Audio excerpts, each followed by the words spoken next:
Good morning, students. In today's lecture, we will discuss the solution of initial value problem for the wave equation in 3 dimensions. The solution of the problem that will be called Kirchoff's formula. So let us define the initial value problem for the wave equation in 3 dimensions. So it is given by curl to u by curl t2 minus Laplacian of u is equal to 0 in the space R3 cross open interval 0 to infinity. This is the wave equation in 3 dimensions. The initial conditions corresponding to t is equal to 0 are given by the value of function u is g and the value of partial derivative of u with respect to t, that is h. So these two are the initial conditions. Now we are to find the solution of this initial value problem, and that solution will be called Kirchoff's formula. Let us take u, which is twice continuously differentiable function defined on the Cartesian product of R3 and semi-open interval 0 to infinity. Suppose this u is the solution of this initial value problem. Let us fix a point x in 3-dimensional real Euclidean space and R and t positive. Now let us define the average functions, the average of function small u, small g and small h. These averages we have already defined in the previous article also. So let us define capital U as the average of the function u over the sphere with center x, radius r. Here x is fixed, r and t are variable. So we can consider this u as the function of r and t. Now let us define capital G as the average of the function small g over the sphere with center x, radius r, and capital H as the average of the function small h over the sphere with center x, radius r. Now you will have to prove Euler-Poisson-Darboux equation here as a lemma. So I am directly using that equation here for n is equal to 3, because here in the problem we are given that n is 3. So by Euler-Poisson's-Darboux equation we have curl to u by curl t2 minus curl to u by curl r2 minus 2 upon r into curl u by curl r is equal to 0 in the Cartesian product of r plus an open interval 0 to infinity. The initial conditions corresponding to t is equal to 0 are the value of function u, that is g, and its partial derivative with respect to t is h when the time coordinate is 0. Now to find the solution of the given initial value problem, let us define 3 functions u bar, g bar and h bar. U bar we have defined as r into u, g bar r into j, h bar r into h.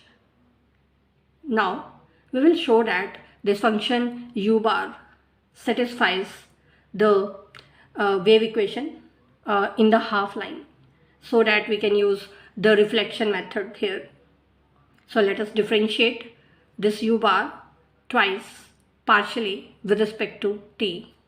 So curl to u by curl t2 of function u bar, that will be given by r into curl to u by curl t2. The value of this term can be substituted from equation number 5.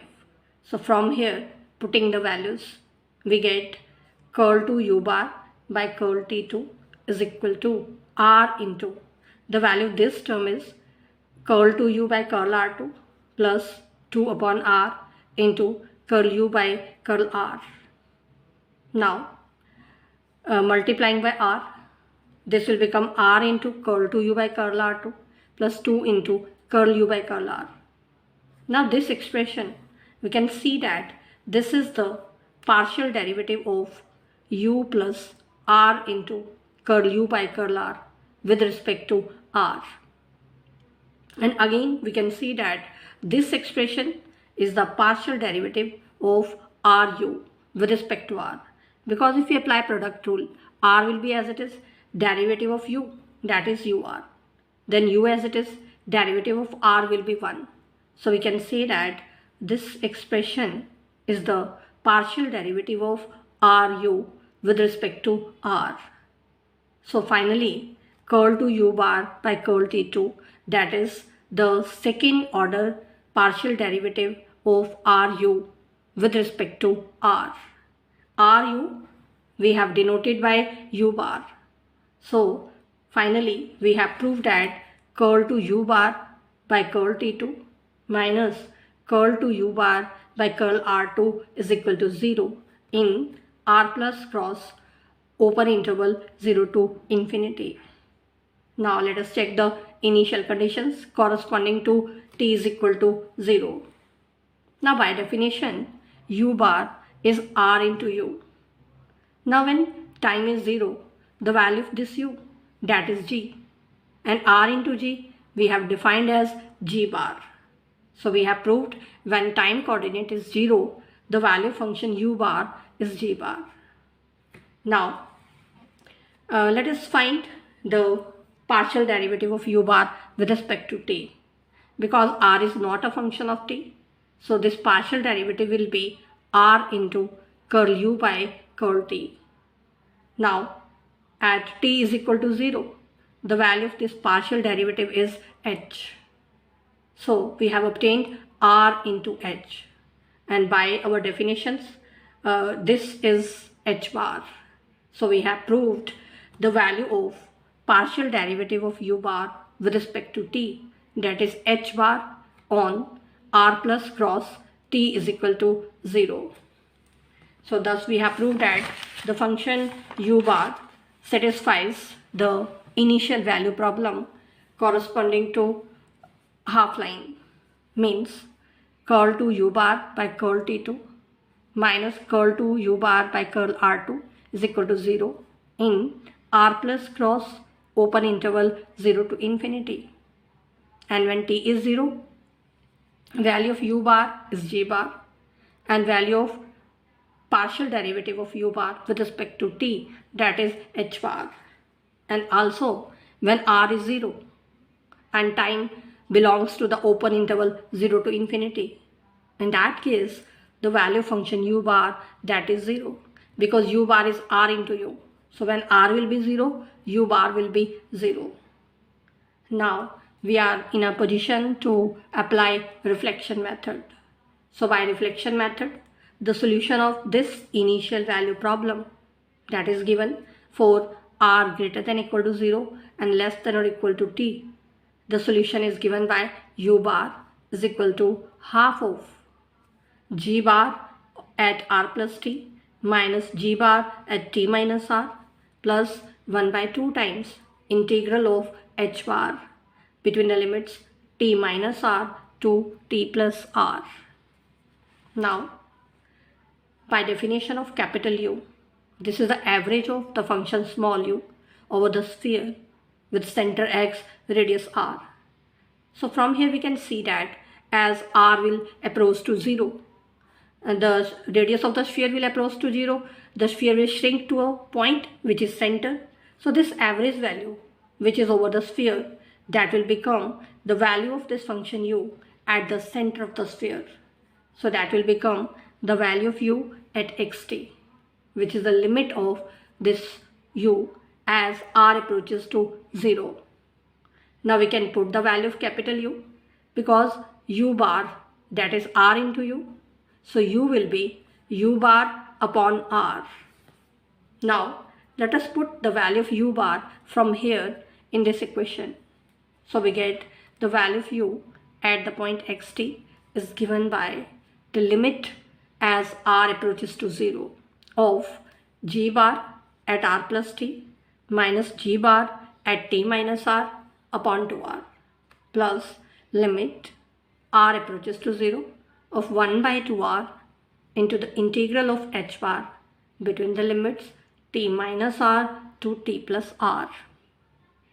Now this 2r, this can be written by adding and subtracting t so that we can form the definition of derivative of function g bar. So we have added and subtracted t here. Now we can see that this expression, that is the derivative of the function t bar. We have denoted the derivative by g dash. So g bar dash is for the derivative, and this expression, that is h bar at t. So we can write the value of u at xt is equal to curl by curl t of g bar plus h bar t. Now let us find this partial derivative by putting the values of g bar and h bar. So the value of function u at the point xt is given by curl t of the value of g bar t, that is t into g at t, plus the value of function h bar at t will be t into h at t. Now let us put the value of capital G and capital H. Capital G is the average of the function small g over the sphere with center x and radius. Here the radius will be t because g is the function of t here. So we have replaced r by t. In the same way, ht, that is the average of the function small h over the sphere with center x and radius t. This expression is one of the forms of Kirchoff's formula. Another form we can obtain by simplifying this term. We will get the another form. So if we simplify this term by using product rule of differentiation here, so this u will become, here by product rule, the derivative of t will be 1. This integral will remain as it is, plus t as it is, the derivative of this integral with respect to t, plus this term we have taken as it is. Now it remains to find this partial derivative of this average integral with respect to t. Now because we can see here that t is the radius of the sphere, and we cannot directly differentiate with respect to the radius of a sphere. So we will have to convert this sphere into a unit sphere. So let us make a substitution so that the sphere will be converted into unit sphere. So we have substituted y is equal to x plus tz. So from here z will become y minus x upon t. So z mod, that will become y minus x mod divided by t. Now y minus x mod, that is t, so t by t, that will be 1. So z mod will become 1. Now we can substitute these values here. So we get partial derivative of average integral of the function g over the sphere with center x, radius t. That will be converted, this sphere is converted into unit sphere now, putting the value of y, which is x plus tz, and the corresponding point y, and now that has been converted into z corresponding to the unit sphere. Now let us differentiate this integral. So we get average over this unit sphere, a derivative of g, that will be dg dot z. Now again, after differentiating, we can convert it into the sphere with center x, radius t. So again, substituting the values, this was y and z is y minus x upon t. So we have obtained the partial derivative of this integral with respect to t. Now we can substitute this value in our equation 9. So finally we get the function u at the point xt is given by average of the function g over the sphere with center x, radius t, plus t into the average of dg dot y minus x by t. over the sphere with center x, radius t, plus t into average of function h over the sphere with center x, radius t. Now we can combine all the three average integrals into the one integral. So finally, the solution for the given initial value problem is given by u at xt is equal to average integral of g at y plus dg at y dot y minus x plus t into h at y. This is the average over the sphere with center x, radius t. This expression is called Kirchoff's formula, which gives us the solution of the initial value problem for the wave equation in 3 dimensions. So if this article comes in 16 marks, you will have to prove Euler-Poisson's Darboux equation as a lemma. Then you will continue this article.